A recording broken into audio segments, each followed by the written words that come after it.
عطا بن یسار نے بیان کیا، ان سے حضرت عبداللہ بن عباس رضی اللہ عنہ نے کہ نبی کریم صلی اللہ علیہ وسلم کے زمانے میں سورج کو گرہن لگا تو آپ صلی اللہ علیہ وسلم نے نماز پڑھی تھی۔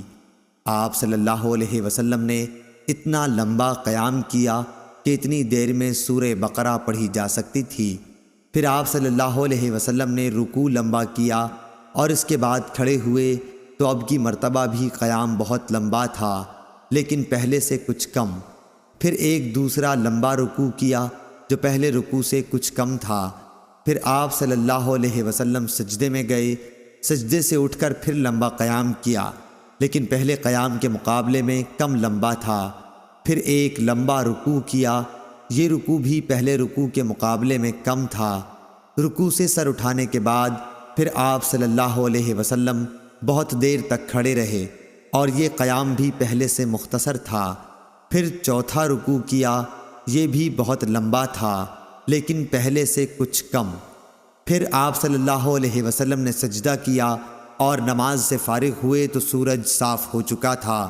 اس کے بعد آپ صلی اللہ علیہ وسلم نے خطبے میں فرمایا کہ سورج اور چاند دونوں اللہ تعالیٰ کی نشانیاں ہیں اور کسی کی موت و زندگی کی وجہ سے ان میں گرہن نہیں لگتا، اس لیے جب تم کو معلوم ہو کہ گرہن لگ گیا ہے تو اللہ تعالیٰ کا ذکر کرو۔ صحابہ رضی اللہ عنہم نے عرض کیا، یا رسول اللہ صلی اللہ علیہ وسلم، ہم نے دیکھا کہ نماز میں اپنی جگہ سے آپ آگے بڑھے اور پھر اس کے بعد پیچھے ہٹ گئے۔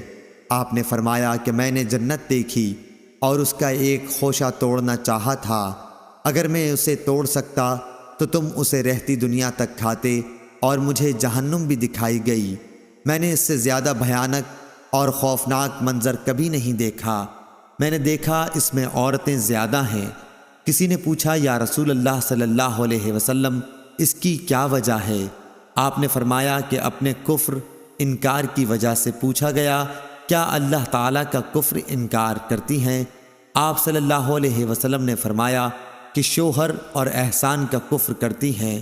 زندگی بھر تم کسی عورت کے ساتھ حسن سلوک کرو لیکن کبھی اگر کوئی خلاف مزاج بات آ گئی تو فوراً یہی کہے گی کہ میں نے تم سے کبھی بھلائی نہیں دیکھی۔